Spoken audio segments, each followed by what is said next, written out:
Hello everyone.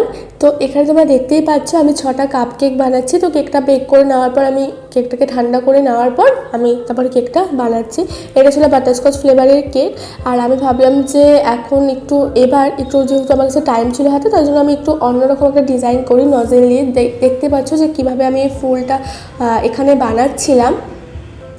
তো সব ফুলগুলো বানানো আমি দেখাইনি, একটা ফুলই বানানো দেখাচ্ছিলাম। তাও তো দেখাতে দেখাতে আমি ক্যামেরা থেকে সরেই গিয়েছিলাম, বুঝতে পারছিলাম না।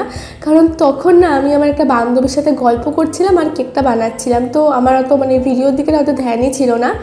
যাই হোক, কেকটা বানানোর পর আমাকে কাস্টমার বলে দেয় যে অর্ডার করেছিল দুটো কেকের মধ্যে একটার মধ্যে দাদা লিখতে বলে, একটার মধ্যে ভাই লিখতে বলে। তো সেটাই আমি ফন্ডেন্ট দিয়ে লিখে দিই আর উপর থেকে কিছু স্প্রিঙ্কেল আমি দিয়ে দিই। আর এই কেকের ফাইনাল লুকটা তোমরা দেখো কেমন লাগলো। ভালো লাগলে অবশ্যই একটা লাইক করে দিও। আজকের মতো টাটা।